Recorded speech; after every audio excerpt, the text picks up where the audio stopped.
is your boy Sunil for So Real Sports Talk. Thank you for tapping in. And today we are doing that So Real breakdown / recap of UFC 264. Now, if you're coming in looking for something super technical and some detailed analysis of every single fight, this probably isn't the breakdown and recap for you. But if you're one of those people that are just starting to learn the UFC and want the cliff notes to what the UFC 264 was about, or if you're one of those suckers that want to act like they know more about the fight game than they actually know, this is the cheat sheet for you. So what we're going to start out with is what I like to call the best from the rest. So this is going to be 3 up-and-coming fighters that you should keep your eye on that weren't part of the main card, but that can be future stars in the UFC and somebody you might be seeing in title contention not so distant future. Coming in at number 3 is Brad Tavares. Brad Tavares was fighting OMalley Akhmedov, who is a fighter from Russia. And if you don't know anything about Russian fighters, know this: they know how to fight, they know how to wrestle. However, Bradley Tavares was having none of that. He was like, nah, homie, we gonna make this the fight that I want it to be. He kept the fight where he wants it to be. He is a Hawaiian bomber. What that means is he comes from Hawaii and he loves to drop bombs. So he kept this a stand-up fight. He was quicker, more accurate, and pretty much dominated every single round of the fight. This ended up being a split decision. However, that's just because sometimes these judges that be judging the UFC really don't know what they're talking about. But to me, this is a dominant victory, a clear 2-1, maybe even 3-0. Pay attention and keep your eye out for Bradley Tavares, as I do believe he's finally put everything together and is going to start climbing that ladder at 185. Coming in at number 2 for fighters you need to be paying attention to from this card is Dricus du Plessis. Now, I got to make sure I got that name right because the dude was coming after anybody who doesn't say his name right. He ended up fighting Trevin Giles. Now, Trevin Giles, for those of you that don't know, was one of these up-and-coming fighters, also at middleweight, that had been building a big name for himself, mainly because of his very accurate jab and his power with his hands. However, du Plessis really wasn't trying to hear any of that noise. He came in with some of the most unorthodox striking, and Trevin Giles didn't know what to do with it. Trevin Giles came in a little too nonchalant for my liking, was trying to be more flashy than actually technical. He kept his hands down most of the time, which tend to be one of the reasons why his jab is so effective, because it comes from different angles, but du Plessis was not having that at all.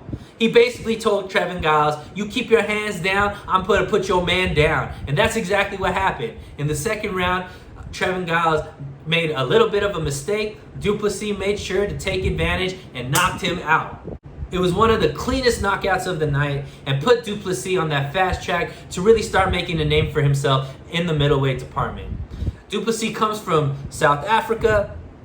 His name is not something here in America we know a lot about. However, in that post-fight interview, he wanted to make sure you got his name right. Dricus du Plessis, and make sure you pay attention to him because he is also one of these fast up-and-coming fighters that will be starting to make a name for in the middleweight division as well. And the final fighter that you need to pay attention to from the best of the rest is Ilia Topuria. Now, Ilia fights in the featherweight division. This means at 145, and he was fighting a very big name opponent in Ryan Hall. Now, Ryan Hall hasn't fought in a while in the UFC. However, when he was fighting, he was one of the most prolific submission artists in the UFC, namely known for his devastating leg submissions, basically ripping up everybody's knee and ankle as long as you got a hold of your leg. He's also trained by one of the top trainers in the world, who is Faraz Zahabi, who also trained somebody you might have known of, which is George St. Pierre. Now, Ryan Hall came out in this fight basically looking for one thing and one thing only, and that was Ilia's leg.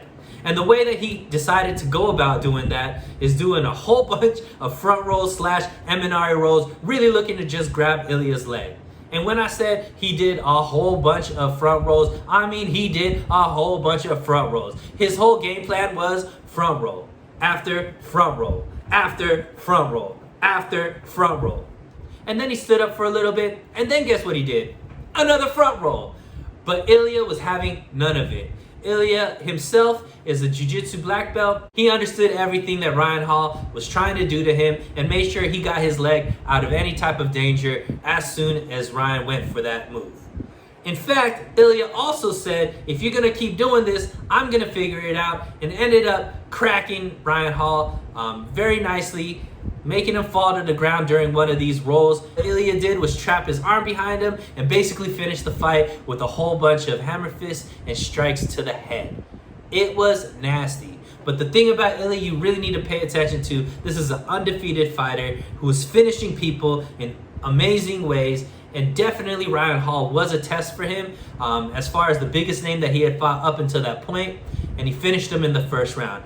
To me, he had one of the best performances of the night, made his stock rise pretty heavily, and is somebody that you need to pay attention to in the featherweight division. I personally believe the UFC has to give him more and more tougher competition, bigger names, and Ilya is undefeated at this time. He continues 2 or 3 more victories, and we could definitely see him cracking into the top 5 and maybe even in title contentions sooner than later. So that finishes the best of the rest. Go ahead, tell your friends, tell your family. Those are the people you need to be paying attention to that didn't make the main card, but definitely up-and-coming stars, future superstars in the UFC. Now, fam, let's jump into the main card, because we know what you're here for. We're here for the main events. All right, so the card started off with Sugar Sean O'Malley versus Chrismoutinho. Now, Sugar Sean is by far one of the most entertaining fighters in the UFC. He has that flair, plus has the ability to make his opponents go night-night. The thing that made this fight super interesting is Chrismoutinho actually had to step in last minute because O'Malley's original opponent had to pull out due to injury. So Chrismoutinho not only had 1 week to prepare for this fight, he also is preparing for his first ever UFC fight. So this is his debut, and he's going up against Sean O'Malley, who is one of the top bantamweights in the UFC. So most people didn't think Moutinho had a shot. And although Sean O'Malley basically took it to Moutinho, he ended up having the most strikes ever in UFC bantamweight history by the end of this fight. That didn't take away from how well Chrismoutinho did in this fight. Chrismoutinho has the heart of a lion, and had one of the strongest chins I have ever seen in the UFC. This fight started looking like Rocky versus Apollo Creed in Rocky 1. I mean, the way that Moutinho's head just kept going back and back and back. It was insane. Sean O'Malley was doing everything he could to take Moutinho out. He even started playing some basketball and giving him the 1-2 while dribbling. It was insane. One of the most entertaining fights, but Moutinho did not give up. He was wobbled at the end of the first round, came back in the second round like a green-haired zombie. That's what Joe Rogan called him. And it was true. Moutinho just kept coming forward. However, at the end of the day, Sean O'Malley just was too much. With 30 seconds left in the fight, Herb had to stop it. Initially, I thought it might have been an early stoppage just because you had a feel for Moutinho coming in his debut, showing so much heart, was definitely outclassed, didn't really have a chance to win. And because I'm saying that, to me, I gotta give Herb Dean some bail. Moutinho was taking nothing but damage, and and basically what Herb Dean did was save him for another 30 seconds of just constant headshots. So O'Malley once again had a big victory on a big time stage. He ended up calling out some big names in the bantamweight division, namely the person that I want to see him fight, which is Cody Garbrandt, but to be determined. Once again, a superstar. Pay attention to Sean O'Malley, but if you pay attention to the UFC, you already are. The second fight in the main event card was Irene Aldana versus Yana Kudaskaya. Now, this was actually a pretty important fight in the women's bantamweight division because this was actually pitting the number 4 fighter in Aldana versus the number 5 fighter in Kudaskaya. Now, there was a little bit of drama in this fight because Aldana did not make weight. She actually came in over 3 pounds overweight, but Kudaskaya, being the fighter that she is, ended up taking the fight regardless. However, it didn't go too well for her. She came out pretty aggressive. Kudaskaya had a lot of kicks, a lot of punches that were landing and really putting some pressure on Aldana. But at the end of the day, Aldana just had that Mexican heart. I don't know if it was the 3 extra pounds, but she definitely was the better boxer. Ended up hitting Kudaskaya with a very decisive punch, dropping Kudaskaya and basically finished her off at the ground.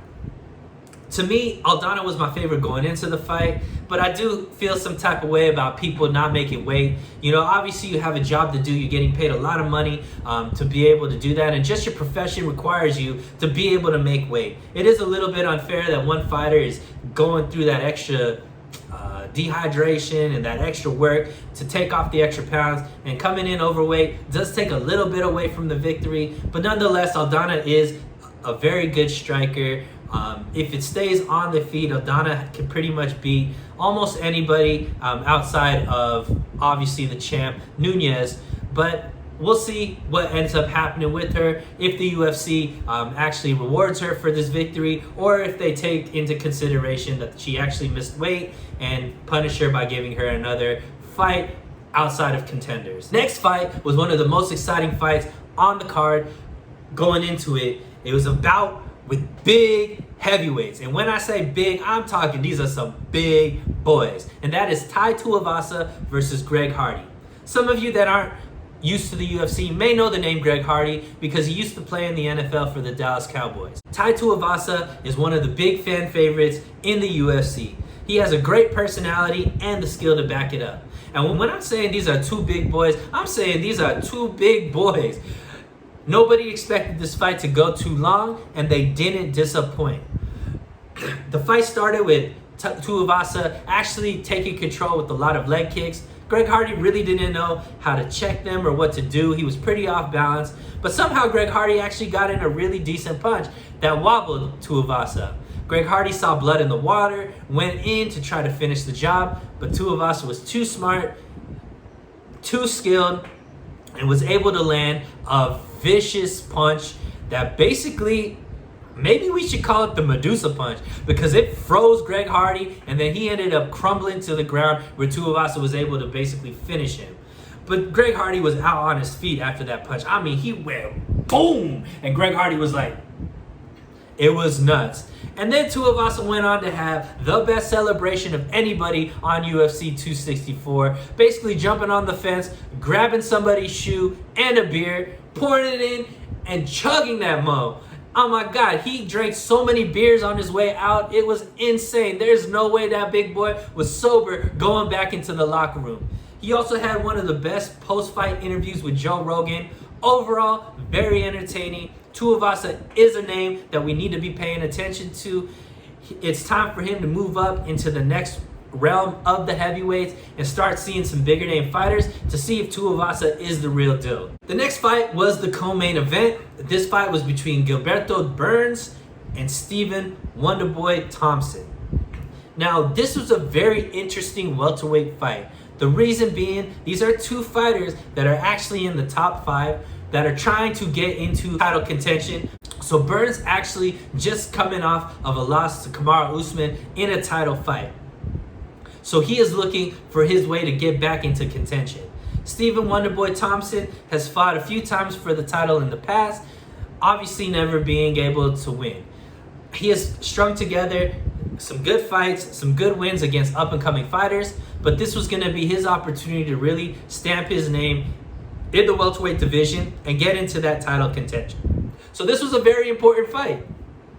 Unfortunately, much like any fight with Stephen Wonderboy, it ends up being a pretty boring fight because if Stephen Wonderboy isn't in control, the only way to really beat him is take him down because of his awkward style. And that's what Gilbert Burns did. Basically, Irene took Wonderboy down at least one time in each round, and once he got him down, he held him down for the rest of the round.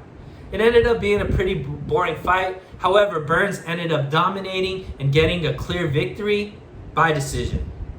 To me, Burns is one of the best welterweights in the division. Definitely deserves another title shot. However, he does need at least 1 or 2 fights before he gets back into contention. Now, he did call out Covington, Leon Edwards, as well as Masvidal, which are all 3 huge fights that would be fun to watch.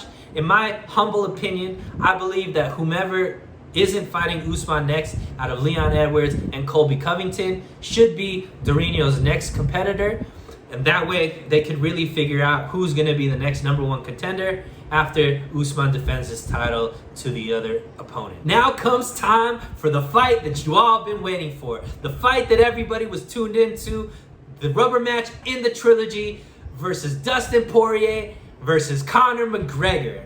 Now, just to set the stage of what this fight looked like, this was the first time in over a year that the UFC was able to have the T-Mobile Stadium in Vegas packed. And boy, was it packed. The superstars from all over the world were in there. We had athletes, we had musicians, we had former presidents. Oh my God, it was intense. And the pop that Conor McGregor got coming out to the ring or to the octagon was amazing. You can't take away the type of superstar that Conor McGregor is. You may not agree with his tactics of how he sells fights or even who he is as a person outside of the octagon. However, one thing that he is an amazing marketer, extremely great MMA talent, and he is beloved by a huge fan base, and it showed. Conor McGregor came in with his normal stature. He looked focused, he looked mean, he looked angry. He even brought out the billionaire strut, which he had retired and said he wasn't going to bring back. But it was great to see Conor McGregor back in that element with the fans behind him.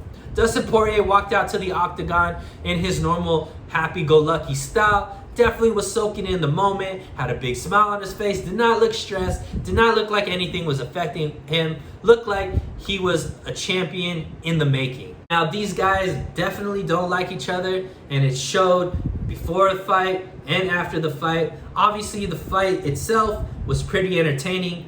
Conor McGregor definitely had a different strategy than he had in his previous fight. He came in out with 2 or 3 spinning kicks, one of which landed. He looked like he was really focused on leg kicks and trying to stay aggressive. Didn't want Dustin to get into a flow or into a routine. However, Dustin, being the class guy that he is, being the talent that he is, and in my eyes, the best lightweight in the division at this point, definitely showed why he is the #1 contender and probably going to be a future champ in the division. He was able to take back control of the fight with a lot of great strikes. He ended up checking one of Connor's kicks, which ended up paying dividends at the end of the round. Conor ended up doing some weird things that he hasn't done in previous fights. He was the first person to shoot, but Dustin was able to actually stuff that. He used that to leverage to be able to push Conor against the fence. Conor ended up jumping for a guillotine, which is something that I've never seen him do. It wasn't very technical. Obviously, it didn't work out too well. And unfortunately for Conor, it ended up putting Dustin in a very advantageous position on top in his guard. Dustin rained down a lot of elbows, a lot of punches. Conor did get in some elbows from the bottom, but they weren't going to be as effective just because of the leverage that you get from being on the bottom.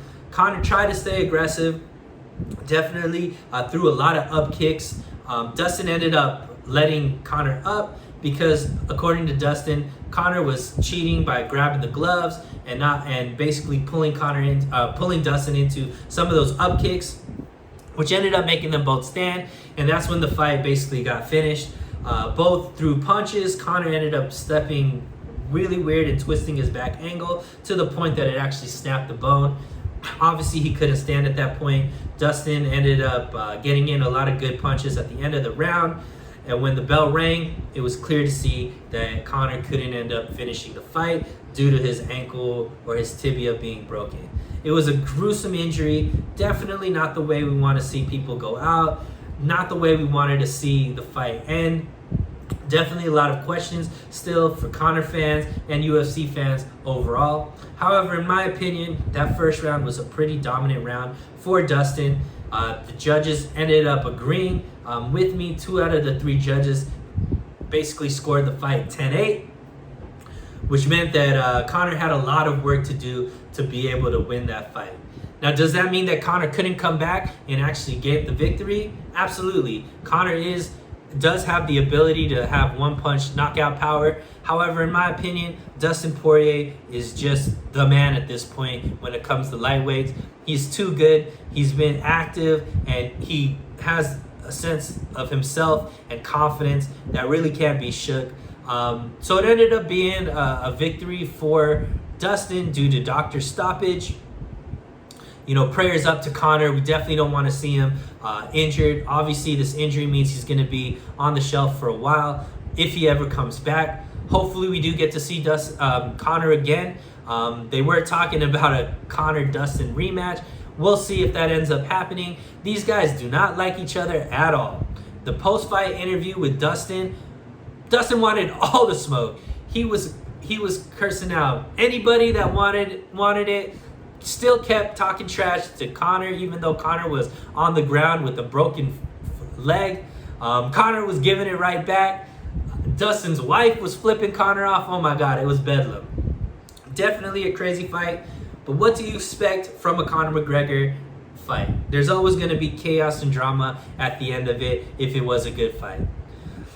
Nonetheless, Dustin Porier, like I said, got the win.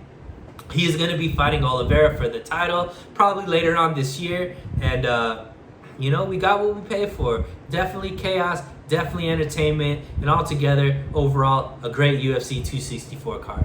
Now, to end this breakdown, what I want to do is give out some of these So Real Sports Talk awards for some of the events in the UFC 264 card. So the first award is going to go for the KO of the night. And this is a clear victory to Tuivasa. Tuivasa put the Medusa punch on Greg Hardy, froze him, and basically had him crumble. By far the nicest knockout of the card. So definitely congratulations to you, Ty, for getting the knockout of the night. The next award is going to go to Submission of the Night. And the Submission of the Night goes to Zhalgas Zhumagulov for his front choke, neck crank, guillotine, I don't know what you call it, but basically he choked the mess out of Rivera with the first round submission. Definitely showed a lot of aggression, a lot of skill, and his ability to basically take that leverage and do that standing front choke / guillotine was amazing. Hands down, Submission of the Night. So the next award is called the Rising Stock Award. So this award goes to the person based off their performance that did the best to raise their stock. And that award goes to Ilia Topuria. Ilia already had a stock that was ascending. He's an undefeated featherweight fighter, but beating Ryan Hall in the way that he did definitely gave him one of the performances of the night and definitely put him into the next echelon of the featherweights, which means he's now going to be able to get bigger names, bigger fights, and be able to really crack that top 5 sooner than later. The next award is going to go to the best interview of the night. And to me, the best interview of the night goes to Dustin Porier. Now, for those of you that know Dustin, Dustin is a very respectful person. You don't really see him talk too much trash. In fact, he tends to talk about how much he hates all of that noise and all of that trash. However, this Dustin was a different Dustin. He clearly hates Connor, clearly did not like any of the stuff that Connor had to say in the lead up to the fight and what Connor was saying on the ground while he was in the octagon during Dustin's performance. Dustin had all the smoke for everybody. He was going at Connor. He was going at the fans of Connor. If you were booing Dustin, Dustin had smoke for you as well. And seeing that side of Dustin was pretty entertaining. To me, he ends up winning the award for the best interview of the night. And the last award is going to go to the craziest fight of the night. And to me, that fight is Michel Pereira versus Nico Price. Now, for those of you that were able to watch this fight, it was on the undercard. Michel Pereira is one of the wildest fighters in the UFC. Ended up landing a back flip while Nico was on the ground to be able to get into Nico's guard. Took the first 2 rounds clearly, But then Nico Price came out in the third round and basically showed the type of heart that he had and made it a pretty competitive fight. Porier ended up winning by a decision. However, that fight was wild, was entertaining all the way to the end. So in my books, that deserves the wildest fight of the night.